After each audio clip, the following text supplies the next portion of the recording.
Hello horror hounds, welcome to my horror house. Spooky season in 2024 brings us Salem's Lot, the third adaptation of Stephen King's doorstop novel about vampire contagion spreading through the small main town of Jerusalem's Lot.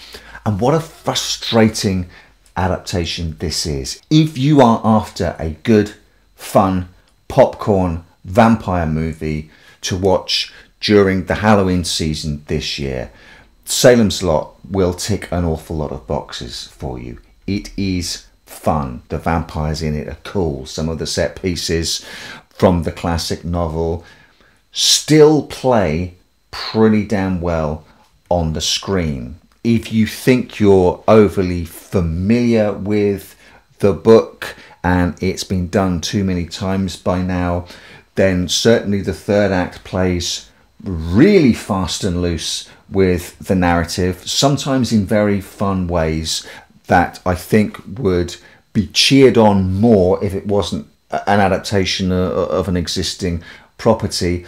And so there is a point in the movie where you can sort of cast aside everything that you know. You don't really have an idea what's going to happen next. Characters, that means, can be oft in real rapid succession as we barrel towards the end of the movie. Is it all brilliant and all satisfying? No, it's a frustrating mix of why are they doing this and oh, actually that's quite cool, I'm glad they did that. If you're absolutely beholden to the novel and are looking for a faithful adaptation of it, you will not find it here in Salem's Lot 2024. I'd probably say that the closest adaptation to the novel was the much maligned Rob Lowe vehicle from 2004, which had an absolutely stellar cast. I don't know why it's not better appreciated. I think some of the filming and editing techniques are very much of its time, but still, for me, long in the tooth as I am, the creep factor, this sort of sense of dread, the slow building of the contagion, and the actual scariness of the vampires, the crown still goes to Tobe Hooper's 1979 version. If you want a decent adaptation of the novel, you won't find it here for a reason that you will probably have heard a lot about: the runtime. Tobe Hooper's 1979 original adaptation was a TV miniseries spread out over 3 luxurious hours, although here in the UK, to ensure a theatrical release, that got cut down to a theatrical runtime. But I prefer to watch it in all its sort of initially soap opera glory that then sort of devolves into a vampire fest. And again, the 2004 adaptation was a TV miniseries spread over 2 nights and spread over 3 hours. There is talk that Salem's Lot 2024 had a 3-hour cut that is trimmed down to, hacked down really to 2 hours, and boy does it show. If you are familiar with the works of Stephen King, you know that he absolutely excels at introducing you very seamlessly to a whole cast of characters. He will let you feel the living, breathing town of Jerusalem's Lot and an awful lot of the players and characters within it. And then we see the slow spread of the contagion around the edges, and our band of heroes slowly get with the program and come to the realization and acceptance that yes, there's a vampire contagion here, and then the fight back begins. With a runtime of 2 hours, you cannot have that. Whilst this film tries to hit as many of the plot points as it possibly can, it does feel like it's absolutely hurtling through them at such a pace, and the tipping point of the town being overrun seems to take place over about a night, which unfortunately doesn't ring true when our hero Ben Mears has to fight against all the vampires at once at sundown. And I'm sitting there thinking, this isn't a town's worth of people, this is like 3 or 4 dozen at best. So it doesn't really stack up. There's no growing sense of dread. There's no sense of a tide of contagion turning or trying to push it back with the efforts of a small band of vampire hunters during the daylight hours. It's just boom, boom, boom, boom, boom, boom, boom, boom, boom, boom, boom. And it does the original story a real disservice. I think the movie looks gorgeous.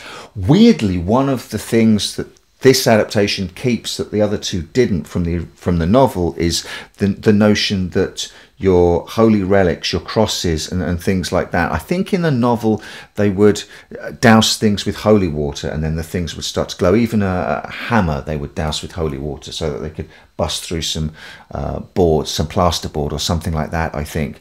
But in this version, yeah, they take the sort of glowing cross gag from the novel and try and make it work as best they can. I think it works really well. But the lighting in this movie is absolutely gorgeous, and to have someone holding a cross and being the point of light in a scene of darkness and holding it around almost like a torch, but it's also a signifier of the presence, the proximity of vampires, and it's also a gauge of the level of faith the person holding it has. All of this kind of stuff gives for really interesting scenes lit in really strange and interesting ways that you've never seen before.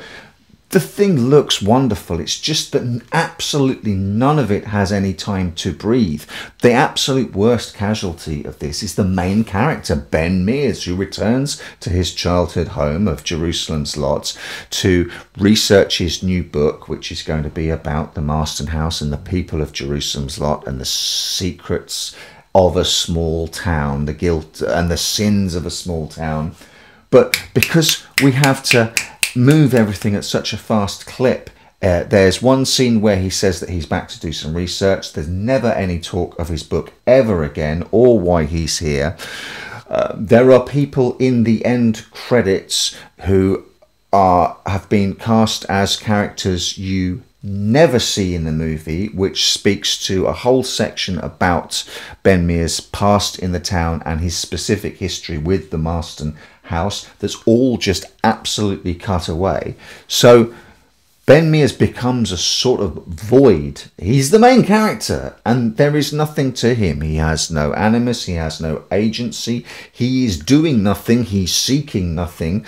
He is just a strange milquetoast character at the centre of all this, buffeted around by the winds of fortune. The beauty of Stephen King's story is to slowly watch this town being taken over, and you can't do it if you don't know the town, don't know the people in the town, are told absolutely nothing about your main character, so that your actor can't imbue your main character with anything. I must say I'm not a fan of Barlow in this adaptation at all.